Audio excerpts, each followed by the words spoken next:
do grupo placebo, a gente vai poder fazer comparação com drogas que já estão no mercado.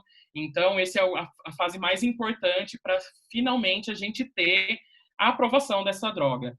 Claro, lembrando que depois da aprovação não acabam os estudos, né? A gente tem até a fase 4 de testes clínicos, que é quando você coloca, né, essa droga no mercado, e aí a gente passa a acompanhar os pacientes, porque, claro, por mais que a gente trabalhe com milhares de pacientes, né, com certeza a gente não vai testar todas as possibilidades, né, de toda a diferença que existe fenotípica em toda a população.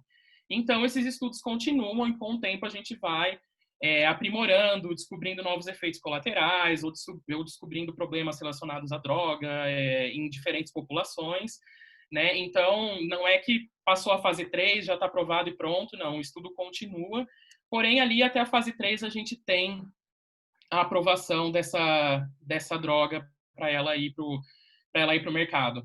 Claro que agora também tem que passar pela questão de escalonamento para produção industrial, então tem que ver se é fácil produzir, se não é fácil produzir, se a gente tem tecnologia para isso e assim por diante. Então, esse seria o modo tradicional aí, né, né, do zero, partir do zero para fazer uma droga, né? Porém, a gente pode trabalhar o reposicionamento. O reposicionamento, então, você tem condições, né, que você quer desenvolver uma nova droga, né? Pode ser aí uma doença nova, né? Pode ser um patógeno. Então, você quer buscar drogas que sejam ativas ali nessa condição. O reposicionamento, então, diferente do que eu falei antes, que a gente vai lá desde o básico, né, estudando a identificação de alvos e tal, você já vai trabalhar com drogas que já estão aprovadas ou em fase avançada de estudos clínicos, né? Ou então você vai trabalhar o que hoje tem uma tecnologia que permite a gente fazer muito trabalho, que é coleções de compostos. Então, são coleções que têm inúmeros compostos já aprovados para uso ou em fase avançada de testes clínicos, que a gente pode tentar ver se ele causa o efeito que a gente quer nessa outra doença.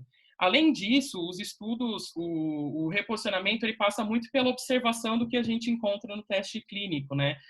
Então, eu vou dar até um exemplo aqui de uma molécula que é sildenafila, né, que era uma molécula aí que estava sendo testada para o uso de doenças cardíacas, angina, e observaram um efeito colateral que eu não vou falar para vocês, mas vocês vão saber qual é, que dela surgiu o Viagra, né? Então, através das observações dos estudos clínicos, eles viram um efeito colateral e eles viram, nossa, a gente pode aplicar esse conhecimento para outro problema, que é a disfunção erétil no caso, né? Então, o Viagra é um caso famoso de reposicionamento de fármacos, né? Não, ele não estava sendo desenvolvido para esse fim, mas ele acabou se tornando usual para outro problema, tá? O importante do reposicionamento é que, geralmente, a gente pula a fase 0 e 1, a gente já vai para a fase 2 e fase 3, né? O que isso ajuda a otimizar o tempo, né, na produção de uma nova droga, né? E, com isso, a gente consegue ter essa aprovação de uma nova droga para um novo uso, né? De drogas já conhecidas para um novo uso.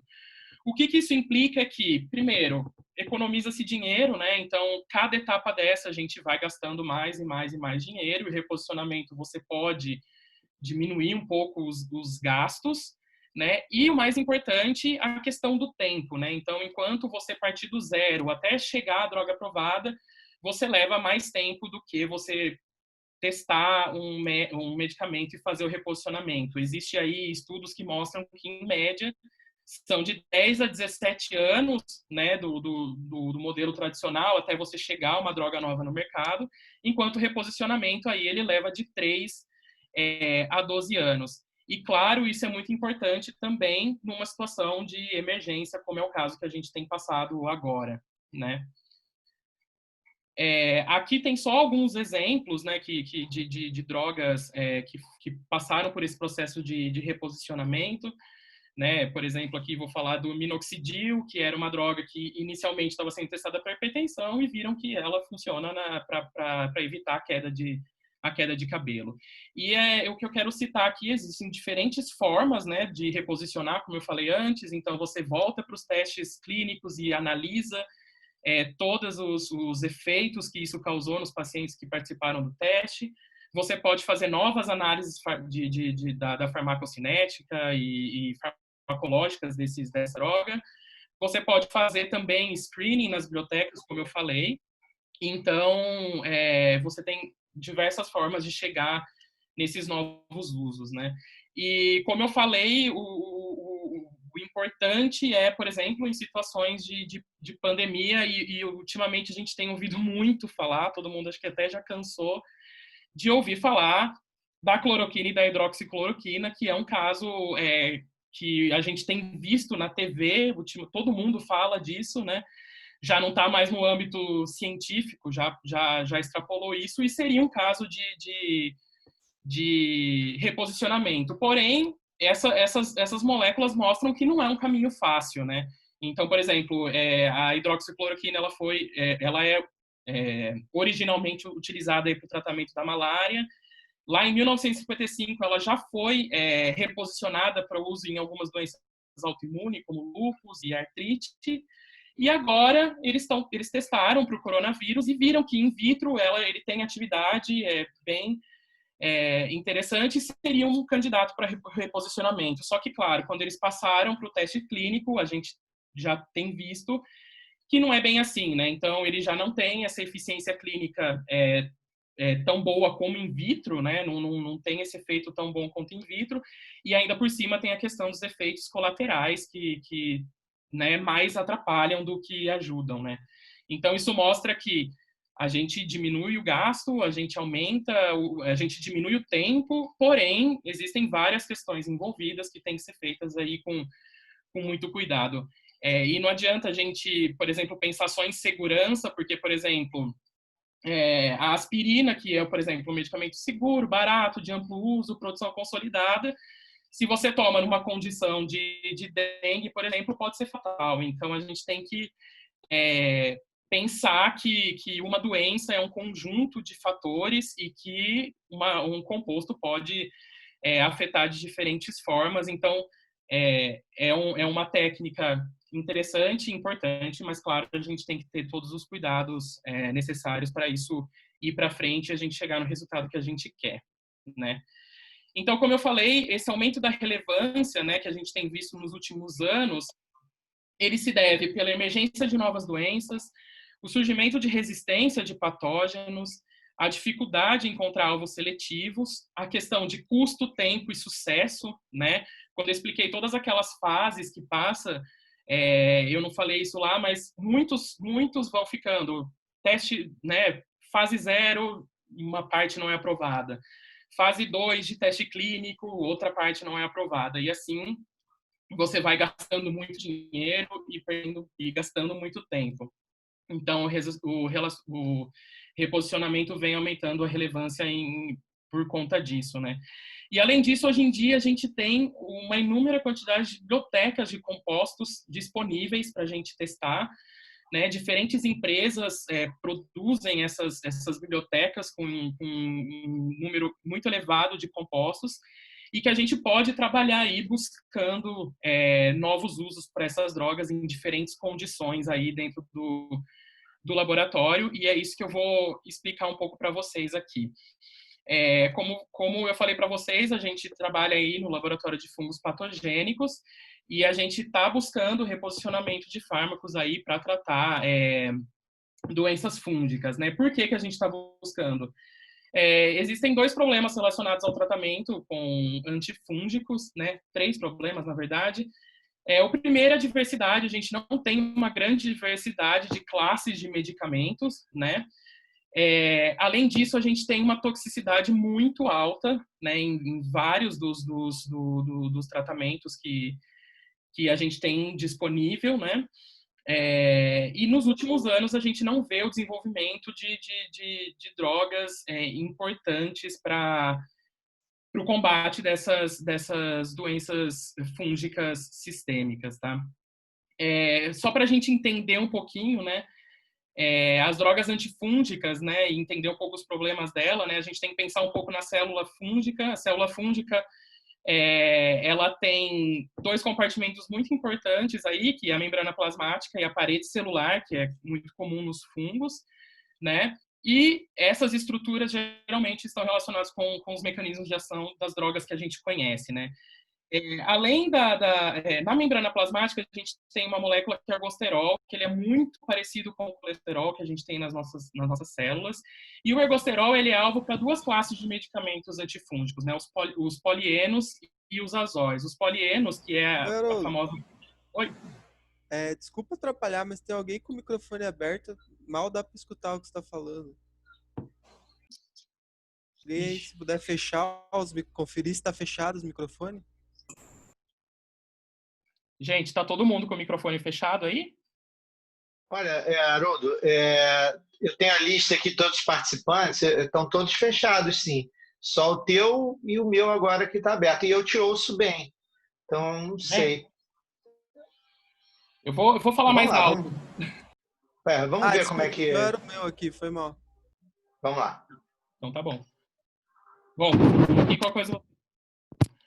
Então, voltando, o ergosterol, então, ele é alvo de duas classes de antifúngicos que a gente tem hoje em uso em clínica, os polienos, que é representado, por exemplo, pela famosa anfotericina B, que ela se liga a esse ergosterol e ela forma poros na membrana celular, e isso vai afetar a osmolaridade da célula e vai causar muitos danos na célula.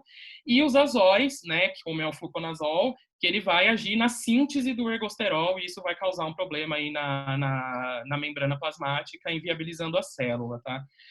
O problema é que esses medicamentos costumam ter toxicidade pela semelhança que o ergosterol tem com o nosso colesterol, então você não tem uma seletividade tão grande, causando problemas de toxicidade no hospedeiro, tá? No paciente, né, no caso.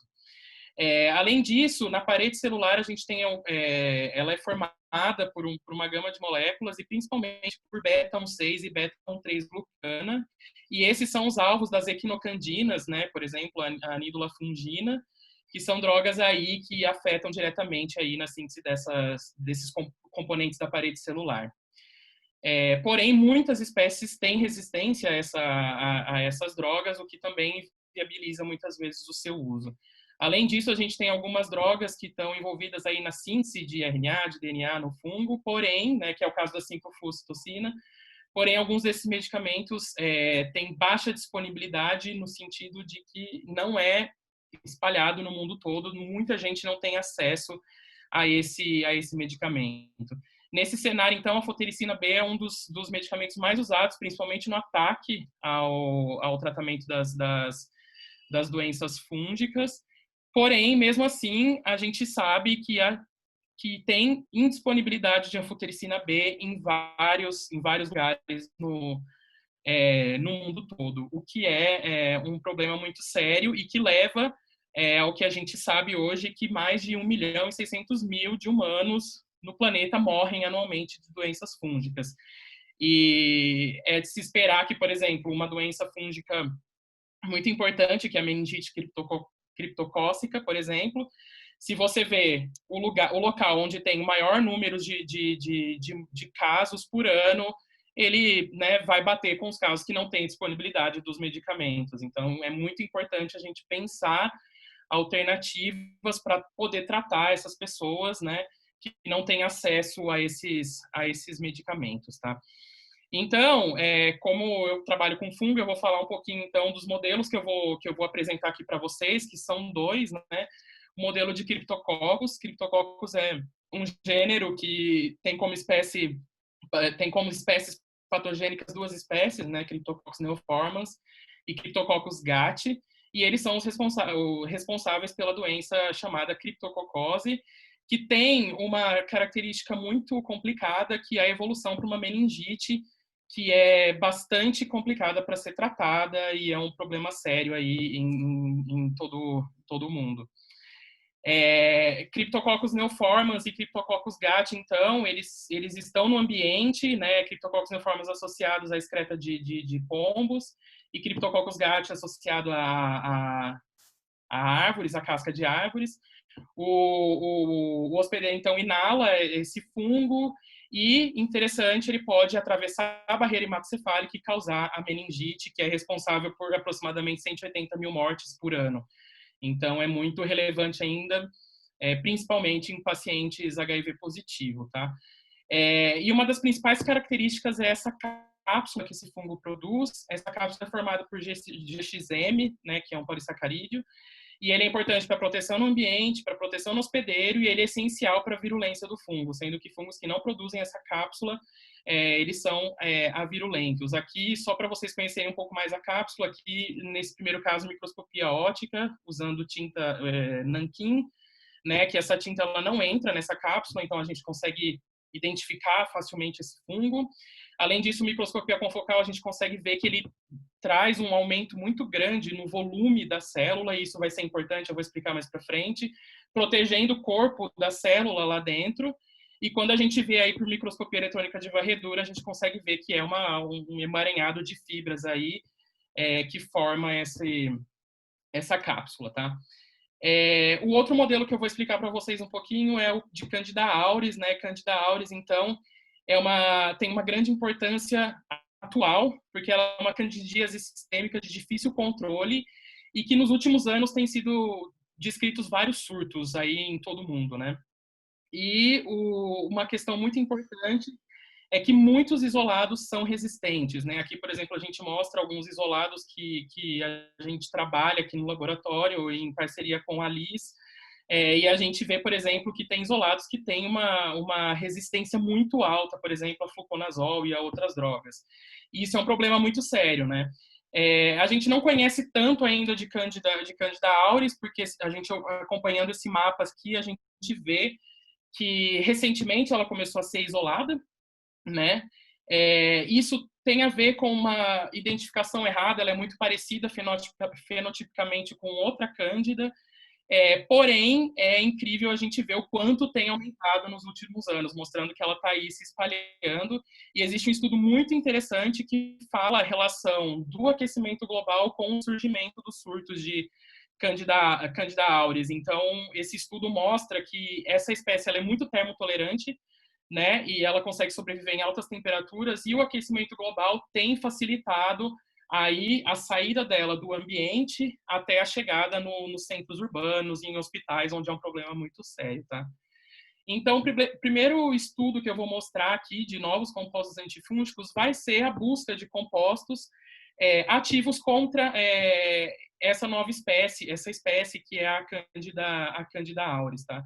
Nesse estudo, então, a gente usou uma biblioteca que ela é a Prestwiki, que ela tem 1.280 compostos, e a gente testou esses compostos a uma concentração de 50 micromolar.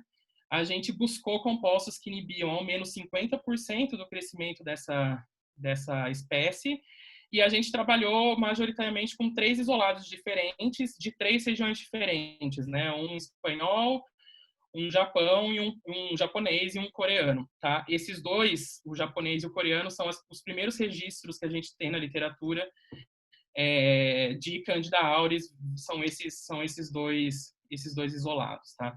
Então, como eu falei para vocês, essas bibliotecas elas estão disponíveis por várias empresas, tá? E a Prestwiki, então, ela é formada por 16 placas de 96 poços. Cada placa ela vem com 10 milimolar de cada composto em DMSO. Vou mostrar só um pouquinho como funciona para vocês entenderem, quem tiver interesse aqui. Então, essas placas, elas vêm, então, com 80 compostos diferentes por placa, e ela tem esses 16 poços vazios, que é onde a gente vai trabalhar os nossos controles aí durante os experimentos, né?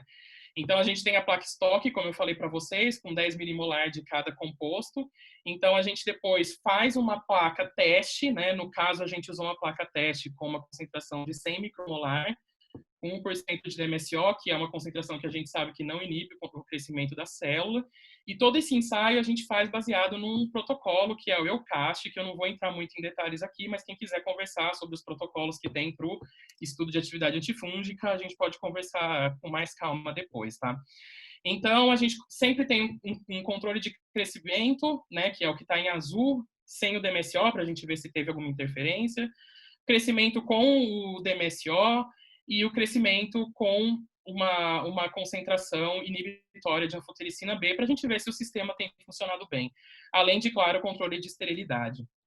Essas placas teste, então, elas são inoculadas com o fungo, tá? Então, nesse caso, nesse estudo, a gente usou uma placa com teste final de 50 micromolares, 0,5% de DMSO, e com 5 vezes 10 a quinta células por isso, pera. 5 vezes 10 a 4 leveduras por poço, tá? E aí a gente tem o controle de esterilidade, que é o meio mais a água, que é onde a gente faz o inóculo, tudo isso padronizado pelo EUCAST. A gente incuba por 24 horas a 35 graus e a gente faz uma leitura espectrofotométrica para determinar o crescimento e a inibição do crescimento aí. Né? Então, como a gente analisa esses resultados, né? Então, a gente vai ver a inibição do crescimento. Então, por exemplo, aqui eu mostro que a gente vai ter compostos que inibem mais de 90% do crescimento, enquanto outros que inibem mais de 50% do crescimento. Nesse caso, a gente usou essas duas condições para a gente considerar ativo esses compostos, né? E o que a gente teve de resultados entre esses 1.280 compostos foi que a gente teve 27 compostos ativos contra os 3 isolados testados, 12 inibindo 90% de crescimento e 15 inibindo entre 50% e 90% do crescimento. Essas moléculas, elas são de várias classes, né? Antibacterianos, antidepressivos, antiomínticos, tá? E o que a gente fez logo depois disso foi confirmar essa atividade, né? E a gente conseguiu ver que algumas a gente não confirmou a atividade, ou a gente não conseguiu determinar assim exata dele, porém os outros a gente conseguiu determinar a atividade antifúngica e alguns com um MIC muito baixo, interessante, né? E eu vou focar aqui, e lembrando que isso foi confirmado com outros isolados clínicos, tá? Para mostrar que o composto realmente tem essa atividade, né? Aqui eu vou focar em 3, né? O suloctidil, que é um anticoagulante, o epsilem, que é um anti-inflamatório, e o ciclopirox, que é um antibacteriano. Todos esses já tinham atividade previamente descrita antifúngica, né? E interessante que um pouco antes da gente publicar, saiu um trabalho usando a mesma biblioteca, porém eles fizeram um screening com biofilme de Candida auris e a gente teve resultados bastante parecidos. Então, mostrando que realmente esses compostos são efetivos contra aí a Cândida. Então, o suloctidil ele interfere no tráfego da membrana e na biogênese vacular. O epsilem ele diminui os níveis intracelulares, aumentando de glutationa, aumentando a produção de espécies ativas de oxigênio, e o ciclopirox induz alterações na permeabilidade celular. A gente não fez ainda um estudo de mecanismo com Candida auris, exatamente, isso daqui é o que tem descrito para outros fungos, tá? É interessante que todos os isolados utilizados, eles têm perfis diferentes de sensibilidade, eles são, em sua maioria, resistentes aos azóis, pouco resistente a caspofungina, micafungina, anidulafungina, que são as equinocandinas. A anfotericina e a fluoxetocina, eles são sensíveis, né? E aí a gente foi ver se a gente consegue melhorar a atividade fazendo o sinergismo desses compostos com esses diferentes compostos que a gente com diferentes drogas, né? A gente utilizou o voriconazol e a anidulafungina, né? A anidulafungina, apesar dela ser sensível, a gente vê que tem um crescimento residual aí que pode ser uma possível resistência. Então, o que a gente viu, por exemplo, é que para o suloctidil, quando a gente coloca ele em contato, né, a gente mistura ele com o voriconazol, a gente tem um aumento da atividade antifúngica do voriconazol. Isso é muito importante. E o mesmo a gente vê o epsilem com a anidulafungina. Lembra que eu falei que a anidulafungina a gente vê um crescimento residual, a gente não consegue ter com a droga sozinha uma inibição completa do crescimento. Porém, quando a gente coloca uma mistura do epsilem com a anidulafungina, a gente vê a diminuição da viabilidade, mostrando um aumento na atividade. E o ciclopirox a gente não achou sinergismo com nenhuma droga testada. Então, esses resultados sugerem que esses fármacos seriam interessantes aí para a gente buscar protocolos no tratamento da candidíase causada pela Candida auris. Essa questão do sinergismo é muito importante, né? Como eu disse, as drogas são muito tóxicas, então esse outro estudo a gente fez uma outra estratégia que é para buscar compostos que agem em sinergismo com a anfotericina B, que é o fármaco mais usado aí. Então, nesse estudo a gente também usou a Prestwick e a gente viu, a gente buscou moléculas que têm sinergismo com a anfotericina B, que inibiam pelo menos 90% do crescimento, e a gente usou como modelo Cryptococcus neoformans, o isolado H99. Como foi a estratégia? Primeiro a gente determinou o SIN, que é a atividade inibitória, né? A gente viu que assim, para anfotericina B era de 0,5 microgramas por ml, né? Aqui sempre avaliando acima de 20, mais de 20% da inibição. E aqui a gente vê concentrações subinibitórias, e a gente vai usar essas concentrações, porque o nosso objetivo é tentar diminuir a concentração de anfotericina no uso clínico, né? Então, a gente escolheu trabalhar com essa concentração de 0,03 microgramas por ml, que a gente vê que mata pouco o fungo, e a gente vai ver se a gente misturar com esses compostos, a gente tem um aumento da atividade antifúngica. Como que a gente trabalhou isso, então? De novo, a gente fez duas placas, nesse momento a gente trabalhou com duas placas em paralelo, uma que tinha um composto sozinho e uma que tinha um composto misturado com essa concentração subinibitória de anfotericina B, tá? E aí, o que a gente, depois que a gente coloca o inóculo e deixa incuba por 48 horas, no caso de Cryptococcus, então a gente vai analisar os resultados. E o que a gente considerou um composto que age em sinergia com a anfotericina? A gente olhou para as diferenças entre as placas. Então, a gente procurou compostos que, quando misturados, inibia mais de 90%, porém o composto sozinho não inibia nada. Então, essa foi a nossa ideia de pensar, bom, ele sozinho ele não inibe, porém, em combinação com uma concentração subinibitória de anfotericina, vai ter esse efeito de inibição. E assim a gente conseguiu selecionar vários compostos que agem em sinergia, e também a gente pode ver compostos ativos, né? Então, nesse trabalho, a gente viu as duas vertentes, tá? Então, novamente, a gente tem diferentes classes terapêuticas aqui, diferentes compostos, né? Foram 14 encontrados, né? De diferentes tipos, e o que a gente consegue ver aqui, por exemplo, aqui, vou falar aqui desse aqui, cloperastine, por exemplo, ele sozinho, ele inibe 5% do crescimento, porém, quando ele está em combinação com anfotericina, aumenta para 90% do crescimento do Cryptococcus. Então, mostrando que ele age em sinergismo com a anfotericina, potencializando aí o efeito antifúngico. A gente teve que confirmar isso fazendo um teste chamado tabuleiro de xadrez. Nesse teste, a gente mistura diferentes concentrações de anfotericina. Nesse caso, aqui nessa direção, a gente colocou concentrações de anfotericina que vai de 0,5 a 0,007 microgramas por ml.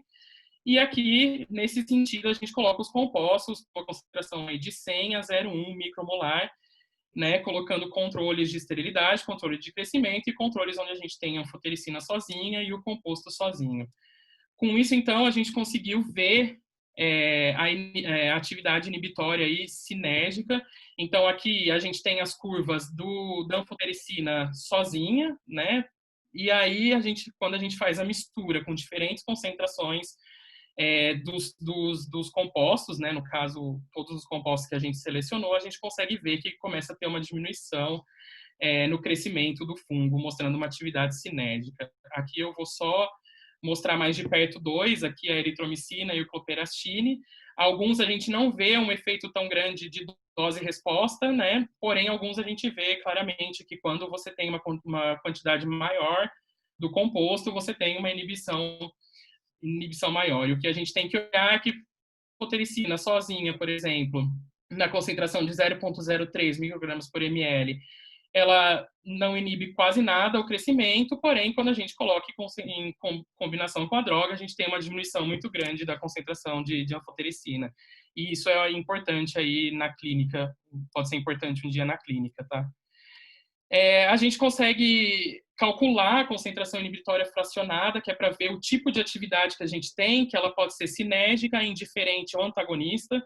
Nesse caso, a gente encontrou sempre com combinações sinérgicas, mostrando que a metodologia proposta foi importante, né? Além disso, a gente testou se essas combinações traziam muita toxicidade, a gente conseguiu ver compostos que sim, que são muito tóxicos, isso fazendo estudos em laboratório, né, com macrófagos. A gente viu alta toxicidade, principalmente quando você mistura os compostos. Porém, a gente viu uma série de tipos de combinações e a gente chegou em algumas combinações, por exemplo, com a eritromicina e o glimeperide, por exemplo, que a gente vê que quando a gente faz a mistura, a gente não tem aumento de toxicidade, mostrando que talvez sejam drogas interessantes para a gente trabalhar o sinergismo, né? Além disso, a gente fez toxicidade em vivo, trabalhando com zebrafish, que é muito usado para testes aí de novas drogas. Então, a gente trabalhou tanto composto sozinho ou combinado com anfotericina B e a gente avaliou a sobrevivência de larvas. E aí a gente tem controle, né, da droga sozinho, do DMSO, que é o veículo, controle negativo, e a gente conseguiu ver, por exemplo, que esses dois compostos, eritromicina e glimeperide, a gente vê que durante todo o tempo, tanto o composto sozinho quanto o composto em combinação com a anfotericina, a gente não tem toxicidade detectada em zebrafish, né? Por causa disso, a gente escolheu um dos dois, o composto eritromicina, que pareceu bastante promissor, e a gente testou para outra espécie, para ver se em espécies de cândida, por exemplo, ele tem esse efeito sinérgico, e a gente conseguiu ver que sim, não para todas, por exemplo, cruzei, a gente não viu tanto assim efeito sinérgico, porém para outras, incluindo a Candida auris, que tem aí uma grande importância clínica hoje em dia, ele age em sinergismo aí para afetar o crescimento de outra espécie, não só de criptococos. Então, o que a gente tem que a eritromicina é um antibiótico, então, que ele age na síntese proteica, né, que ele se liga ao complexo ribossomal, porém a gente não sabe ainda o que acontece quando tem aí o sinergismo, né? Acredita-se que essa síntese proteica, que esse efeito na síntese proteica, ela pode ser favorecido pelo influxo de eritromicina causado pelos poros que a anfotericina causa na membrana do fungo. Além disso, sabe-se que em Saccharomyces, essa eritromicina ela age na síntese de proteínas mitocondriais, e a gente sabe que a anfotericina induz danos oxidativos envolvendo a mitocôndria, então pode ser que a mistura dos dois aí afete bastante a mitocôndria, por isso a gente tem esse efeito. Lembrando que o que a gente pensaria, né, porque infecções fúngicas envolvem muitas vezes longos períodos de internação, e muitos pacientes têm várias doenças associadas e fazem uso de antibióticos, o que a gente pode pensar aí no protocolo para o uso da eritromicina com a anfotericina B.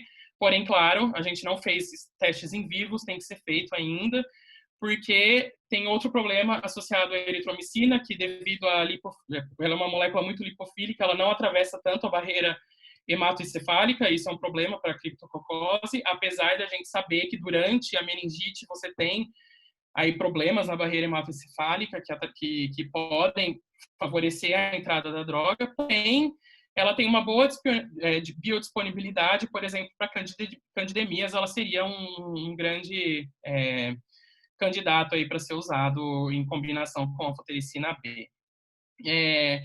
Tudo que eu mostrei até agora são screenings, né? E a questão é o que fazer depois, né? E aí eu vou mostrar, então, o trabalho mais recente que a gente tem, que eu tenho aqui trabalhando, que é a caracterização de um fármaco para reposicionamento. E é esse o trabalho que eu venho aqui apresentar, que é super legal eu estar apresentando, porque foi praticamente, como o Márcio falou no começo, feito aqui no ICC. E nesse trabalho a gente vai falar um pouco do febendazol, né? Antes de começar a falar, eu vou voltar um pouquinho no tempo, num trabalho inicial do grupo do Márcio, da Luna, né, onde ela usou também uma biblioteca de compostos, né, essa biblioteca da NIAID, que tem 727 compostos. Eles testaram a atividade dos compostos numa concentração de 10 micromolar, e eles viram que eles encontraram 17 compostos, né, que a maioria não tinha relação nenhuma de mecanismo de ação e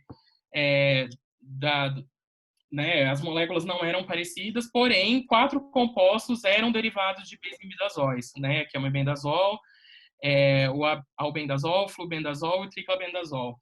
E aí eles resolveram expandir isso para ver a atividade antifúngica de outros derivados de benzimidazóis.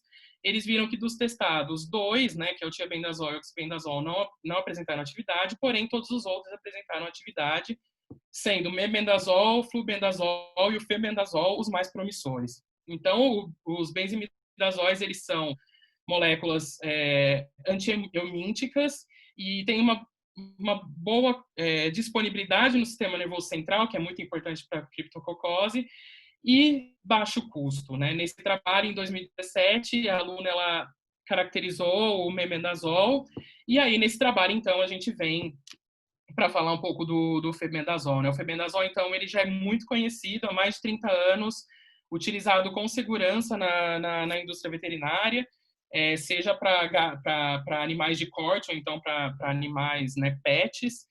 Ele é muito seguro, não é genotóxico, não é carcinogênico e ele é muito seguro para uso em humanos, né? A primeira coisa que a gente fez foi definir a atividade antifúngica, tanto para Cryptococcus neoformas quanto para Cryptococcus gat. A gente vê que ele tem uma concentração inibitória muito baixa, de 0,012 microgramas por ml.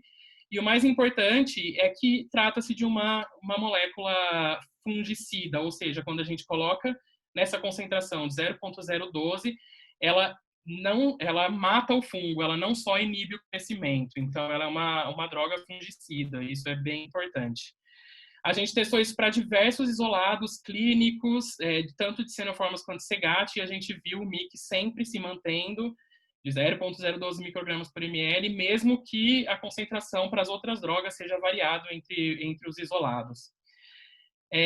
A gente viu a toxicidade in vitro também, utilizando macrófagos, né? A gente procurou definir aí o IC50 e a gente conseguiu ver que o IC50 ele é de 3,072 microgramas por ml, muito acima do que a concentração do MIC. E aí a gente pode calcular o índice de seletividade, que vai mostrar o quanto essa droga tem preferência por causar dano no fungo do que na célula humana, e a gente calculando o índice de seletividade, a gente encontrou um índice de seletividade de 256, que é muito bom, né? Geralmente valores acima de 10 já mostram segurança, então o valor de 256 mostram que tem uma grande seletividade pela célula fúngica.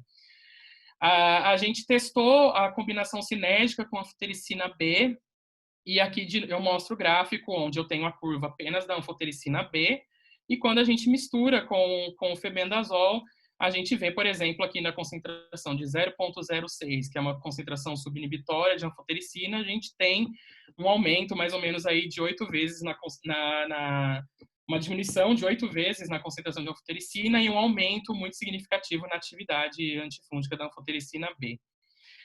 Né? A gente pôde calcular aí o índice fracionado e a gente viu, nesse caso, que parecia que ele tinha sinergismo maior apenas em CGAT e não em cineoformas, e por isso a gente buscou outro método matemático para utilizar isso, e a gente calculou o índice sinérgico de Bliss, né? E nesse índice a gente consegue montar uma matriz onde a gente consegue ver se esses compostos são antagonistas, aditivos ou sinérgicos. Então, a gente tem mais ou menos esse resultado.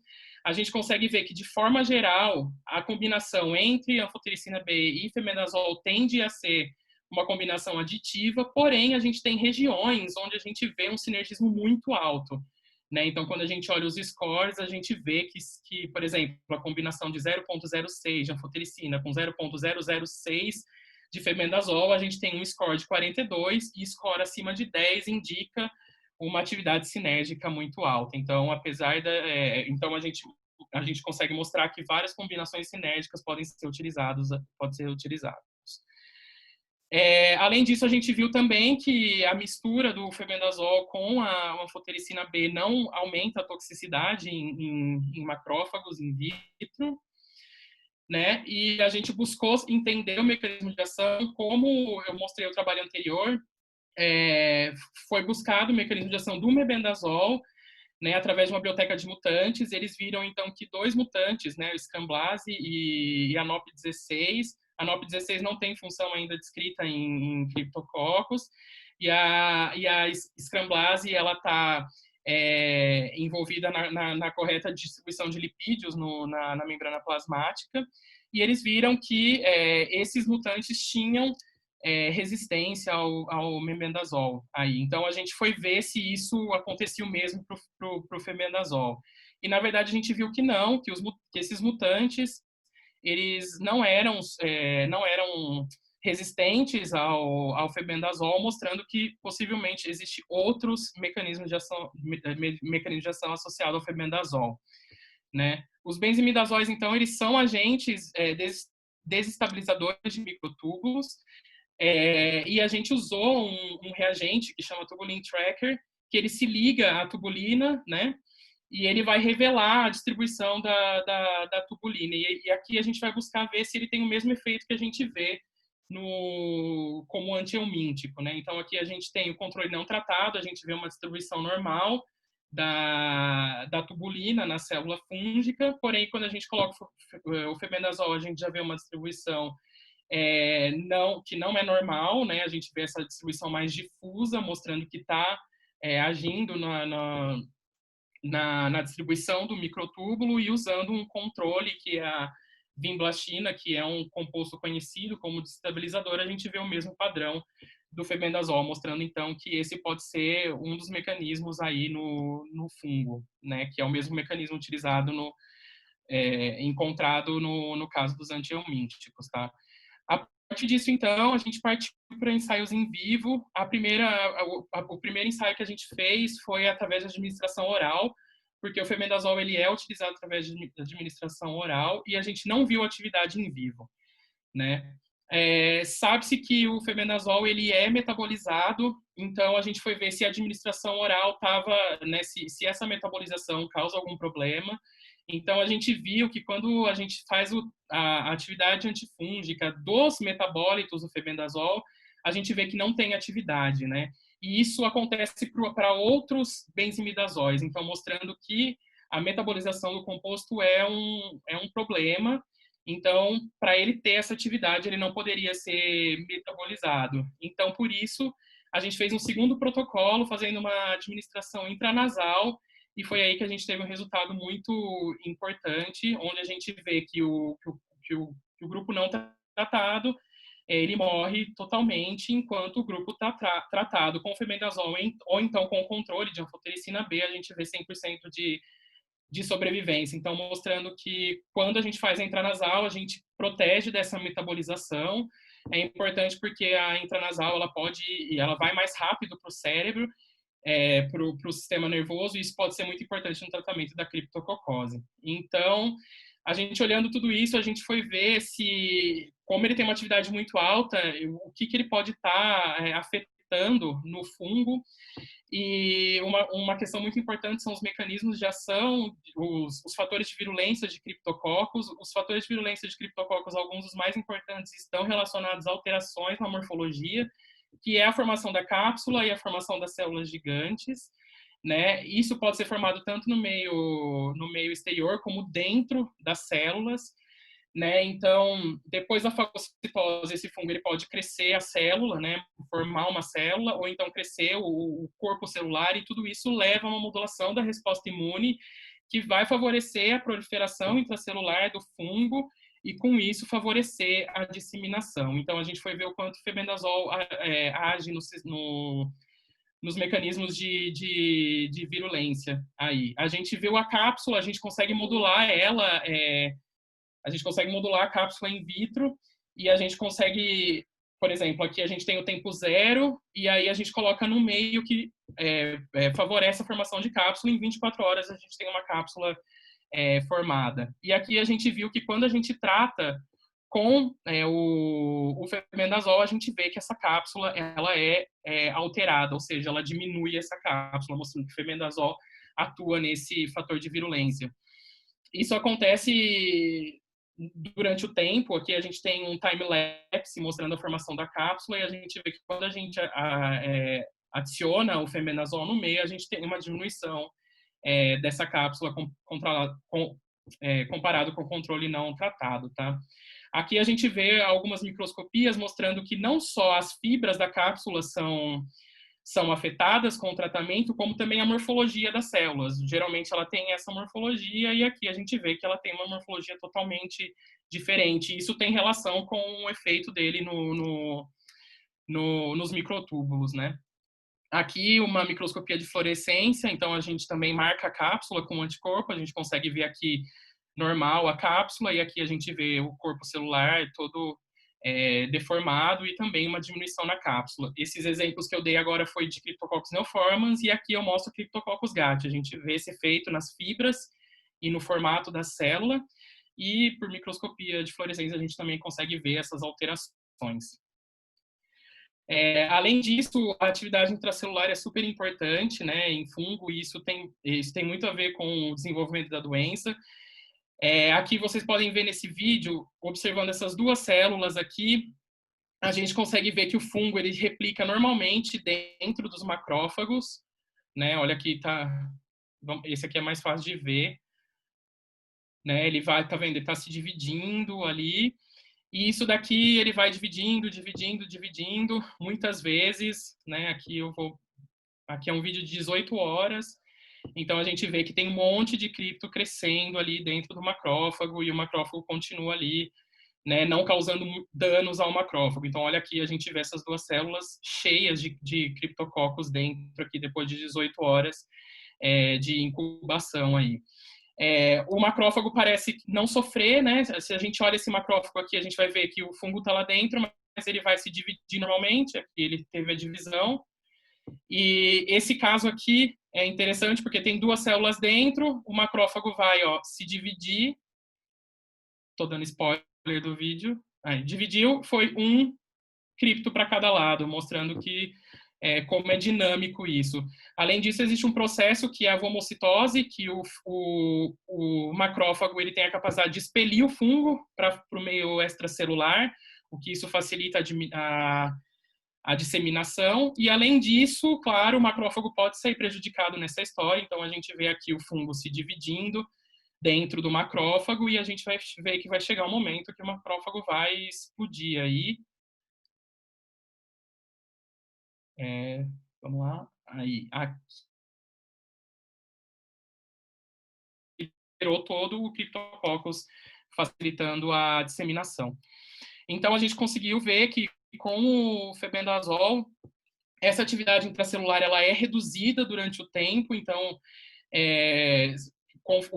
mostrando que o febendazol age dentro do macrófago, e isso é bem importante. E ainda, e aqui eu mostro as duas atividades, né?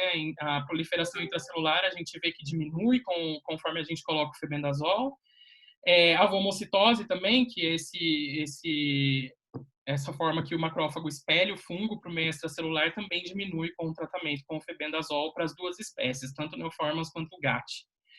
E a gente viu essa atividade extracelular também olhando para as CFUs. Então, a gente vê que quando a gente coloca uma concentração subinibitória de febendazol, a gente não tem efeito. A concentração inibitória, a gente já tem um aumento significativo, e a gente testou isso também colocando fotericina. Então, aqui a gente tem a fotericina numa concentração subinibitória, e aqui a anfotericina numa concentração inibitória. A gente vê a diminuição do CFU, e quando a gente mistura o febendazol com a anfotericina, a gente tem um aumento significativo na atividade intracelular. Então, com tudo isso, passei um pouco do tempo, mas já estou acabando aqui. O febendazol, então, e também outras moléculas outros derivados de benzimidazóis, então, ele tem uma atividade já conhecida na veterinária. Ele foi eficaz contra as cnioformas em CGAT, mostrando baixo MIC, né, baixo SIM, desculpa, atividade fungicida, alto nível de índice de seletividade, e ele afeta os fatores de virulência de grande importância para a manutenção de criptococos durante a infecção. Além disso, ele demonstrou ser sinérgico com a fotericina B, e ele tem uma grande atividade em vivo. muito importante, besimidazóis, eles sempre estão bem biodisponíveis no sistema nervoso central, que é importante no combate à criptococose, e principalmente ele é um fármaco de baixo custo. Então, quando eu mostrei lá no começo da indisponibilidade da anfotericina B, por exemplo, em alguns países, mostra que são países subdesenvolvidos e isso pode, né, pelo baixo preço, pode ajudar no tratamento dessa população, mostrando então que é uma molécula bem importante para o combate da criptococose. Como a gente acredita muito nessa ferramenta, a gente continua buscando outras ferramentas, outras moléculas para reposicionamento, né? A gente aumentou aí, a gente não está trabalhando só com criptococcus agora, a gente está trabalhando com criptococcus e auris aqui no ICC.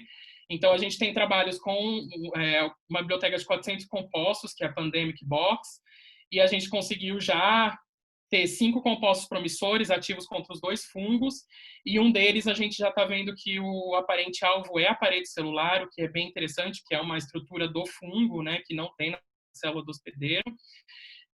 Outra biblioteca de 1.600 compostos, que a gente já tem 5 compostos promissores, e a gente tem outra biblioteca, que é a MCE, que a gente tem 2.947 compostos, mas que a gente ainda não começou com o screening. Além disso, a gente continua fazendo a caracterização in vivo e molecular do sinergismo entre a anfotericina B e o fenbendazol. Bom, então o que eu mostrei aqui é muito trabalho, claro que a gente não faz isso sozinho, então as 2 primeiras partes aí que eu mostrei, que foi o trabalho de identificação de compostos contra C. auris e compostos sinérgicos entre anfotericina sinérgicos com anfotericina contra Cryptococcus neoformas. Então, esse trabalho foi feito através da colaboração da minha chefe aqui, da minha ex-chefe aqui no Brasil, Maria José Mendes Giannini, com o meu chefe lá na Espanha, o Oscar Zaragoza, e eu desenvolvi esse trabalho junto com a Suelen lá na Espanha, né? Então, aqui uma colaboração entre a Unesp e o Instituto de Saulo Carlos III de Madrid, né? Financiado pela FAPESP e pelo CNPq, e, claro, trabalho aqui no ICC, agradecer a Luna, porque a Luna a gente divide a autoria desse paper, né? E começou esse trabalho com o doutorado da Luna, que hoje está nos Estados Unidos fazendo pós-doc. O pessoal do Lab aí que me ajudou, a Flávia e o Rafa, a Bia e a Lia, que também ajudaram bastante aí na parte de microscopia. O Márcio, agradeço. A gente tem que agradecer aí o Ministério da Saúde, que financia esse projeto aí através da chamada de pesquisa de inovação em saúde. E as próximas etapas que eu mostrei, então, a gente tem uma parceria aí grande com o Mohamed Selem, dos Estados Unidos, que nos mandou as bibliotecas, e com a Liz, que está ajudando bastante aí na questão da Candida auris, e também na caracterização molecular da atividade da combinação da anfotericina com fluconazol. E, claro, o grupo lá do Laboratório de Fungos Patogênicos, que me recebeu aí super bem durante esse 1 ano e que, com certeza, se não, eu conto com a ajuda de todos aí, eu estou super feliz aí trabalhando com todo mundo. E as portas estão abertas. Eu estou falando em nome de todo mundo, acho que eu posso falar, mas as portas estão abertas aí para quem quiser conhecer mais o nosso trabalho. Mas é isso. Obrigado. Desculpa passar o tempo aí. Bem, Haroldo, obrigado. Seminários remotos não tem aplausos, né? Mas parabéns pela apresentação, pelo trabalho. Eu quero começar, então, aqui com os comentários que estão no chat, e depois, se faltar alguma coisa, a gente abre o microfone para quem quiser perguntar ao vivo, né?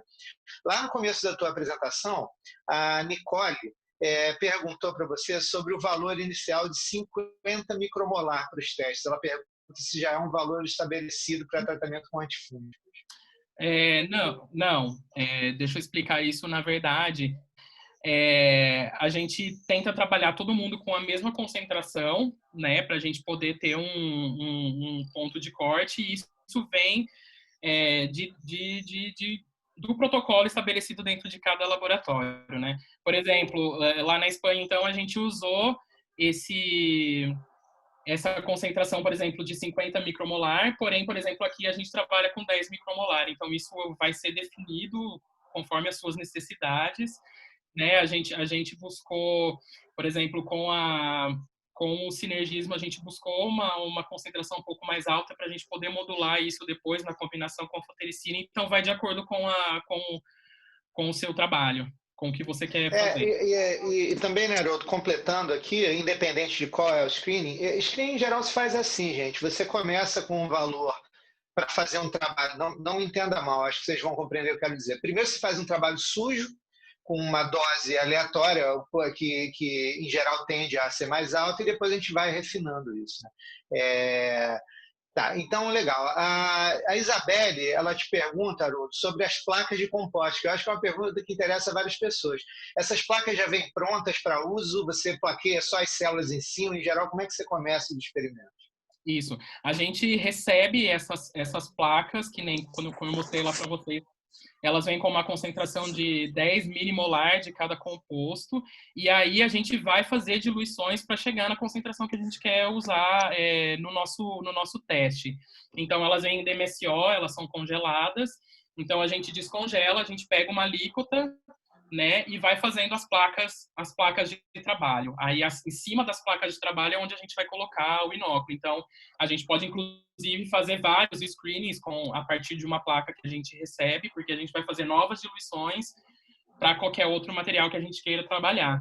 Então, é assim que funciona. É como se fosse um estoque em placas de 96, né? Então, o Gustavo aqui pergunta, Haroldo, se os compostos que estão disponíveis nesses bancos, eles já são conhecidos por terem baixa toxicidade ou se eles ainda não passaram por essa seleção? Sim, a maioria já são compostos livres de patente, então eles já estão no mercado para uso. Claro que a gente tem que depois pensar a concentração que ele é ativo para esse novo uso que você quer dar para ele, mas geralmente eles já passaram por todos os testes, então eles já estão disponíveis para o uso comercialmente, né? Porém, alguns são moléculas de estágio elevado de teste clínico, por exemplo, de fase 3, que aí a gente pode ter algum problema mais para frente, mas na maioria são compostos seguros para o uso. Claro que aquilo que eu falei da aspirina, a gente tem que ter toda a condição do hospedeiro, toda a condição da doença, para a gente ter certeza que aquilo vai ser tóxico ou não naquelas condições, mas geralmente são compostos que já estão em uso e já estão liberados para o uso em humanos. Exato. Considerar o hospedeiro sempre muito legal, né? Então, o Hugo aqui dá uma dica sobre uma das coleções, a Aruana está elogiando aqui os vídeos, que eu concordo, que eu acho bem legais também. A Nicole faz uma outra pergunta, que é o seguinte, Haroldo, não sei se você comentou ou não, mas gostaria de saber se o acesso a essa biblioteca de compostos, acho que aí você pode responder em geral, é de livre acesso ou pago?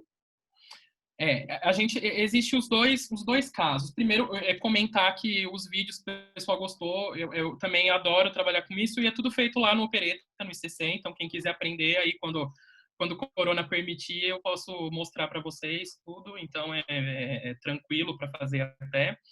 E, bom, voltando aos compostos, existem diferentes formas. Por exemplo, existem algumas bibliotecas que inclusive a gente tem no laboratório, que elas são de uma iniciativa que eles dão essa biblioteca para você. Então, você faz o pedido, você mostra o projeto, para que você quer usar, qual é o seu fim, e se eles acharem que vale a pena investir, eles vão mandar essas bibliotecas para vocês de graça, e você pode trabalhar. Porém, também elas estão disponíveis comercialmente. Por exemplo, a PrestWiki, que eu usei nos 2 trabalhos iniciais, elas são bibliotecas disponíveis comercialmente, e você pode ir lá e comprar. Então, existe tanto iniciativas que te dão essas bibliotecas, a gente pode até passar os contatos, quem tiver interesse aí, e também dá para comprar aí comercialmente em várias empresas. É importante procurar essas vias ou até um colaborador, né? Porque, para quem não está muito na área, só para dar um valor aqui numérico, em geral, nessas bibliotecas você paga de $1 a $3 por composto, o que parece baratíssimo, né? Agora, pensa numa biblioteca de 10 mil, 50 mil compostos. É caro pra caramba, né? Então, realmente viabilizar a parceria é muito importante. Aí, Haroldo, antes a gente vai abrir para uma pergunta aqui do Fabiano. Só para você ter o registro aqui também, temos vários elogios aqui, parabéns pelo trabalho, parabéns pela apresentação, um monte de gente aqui. E aí eu queria abrir o microfone para o Fabiano, que pediu para fazer uma pergunta. Ok. Oi, bom dia, Haroldo, bom dia, mestre, estão me ouvindo bem? Sim, sim. Bem, estão ouvindo bem. Obrigado. Eu queria dar os parabéns, foi excelente mesmo. E a iniciativa do Márcio chamar os recém-doutores também foi excelente. Vai ser muito rápido, Haroldo. Em relação, você até deu uma palavrinha sobre patente. Tanto as bibliotecas quanto os outros compostos que já estão no mercado. Essas bibliotecas, você utilizando e descobrindo um potencial importante para um patógeno, está liberada essa patente? Como que é? São todas liberadas? Algumas não, outras sim? E se você utilizar um reposicionamento de uma droga utilizada para fungo e tiver uma boa ação para leishmaniose, no caso, essa patente, como é que ela fica? A gente está Como que faz? Você tem uma noção sobre isso? Se a gente pode patentear ela para leishmania? Então, pelo que eu sei, bom, primeiro, algumas bibliotecas são só de compostos já livres de patente, né, a molécula, porém, se pode sim propor a patente para novos usos, né, então isso é uma questão. Agora, por exemplo, se você pega bibliotecas públicas, por exemplo, como algumas que a gente trabalha no laboratório, que elas são doadas, aí o esquema é um pouco diferente, né, para a gente trabalhar, já que eles doam essas moléculas para a gente a iniciativa é para disponibilizar isso de forma geral para a população.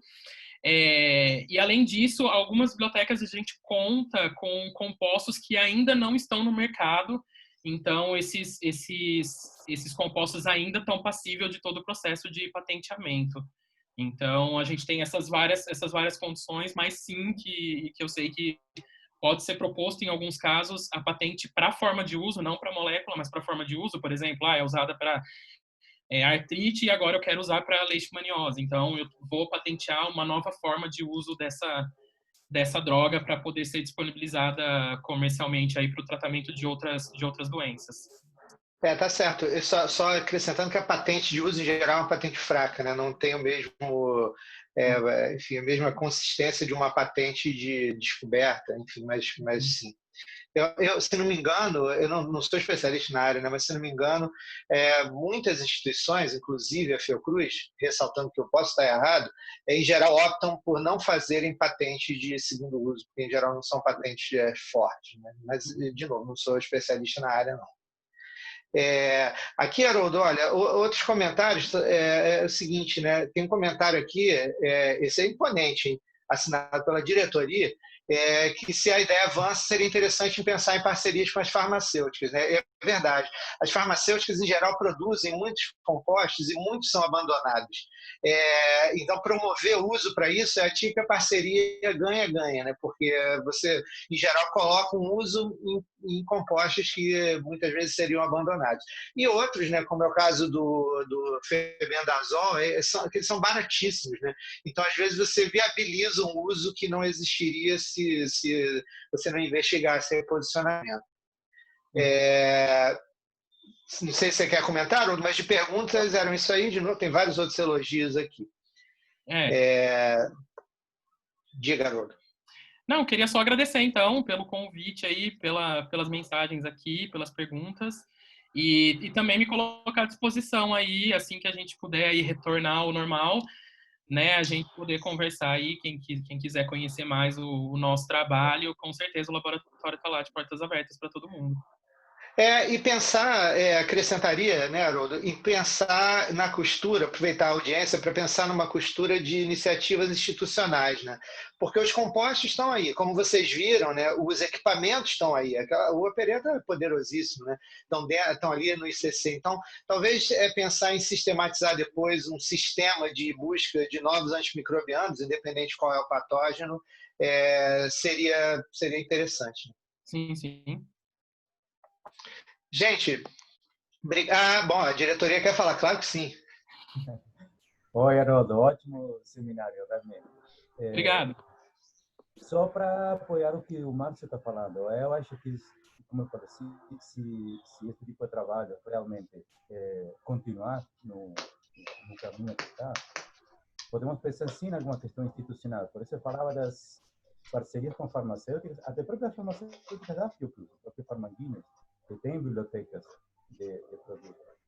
E também institucionalmente, não só para outros modelos, como falou Fabiano, anos, senão um jeito também que as próprias farmacêuticas fazem para fazer um bypass desse problema das patentes, você identifica na biblioteca o composto que poderia ser interessante e depois, por exemplo, com o trabalho que está sendo feito no ICC também por outros equipos, como o da Beatriz ou da Tati, eles pegam esse composto e começam a modificar ele, até para melhorar ele e para fugir da patente que já existe. Então, você faz um arranjo realmente de vários laboratórios trabalhando juntos em cima disso. Então, isso aí, isso seria legal. A minha opinião técnica é que no ICC a gente tem já a competência instalada. Então, seria uma questão mesmo de estruturar, né? Eu acho que é realmente plenamente possível. Muito bem. Gente, Haroldo, então, muito obrigado, viu? A gente, então, os 2 próximos seminários vão ser de jovens doutores também. A gente vai divulgar em breve, né? A gente tem tentado evitar divulgar mais de um ao mesmo tempo para não criar confusão, mas vamos nessa mesma linha em áreas completamente diferentes, né? O que é ótimo. Então, gente, obrigado pela audiência de todo mundo. Haroldo, mais uma vez, obrigado. E é isso aí. Continuem bem e vamos mantendo a comunicação e o trabalho ativo. Obrigado, Boa tarde para todo mundo. Boa tarde para todo mundo aí.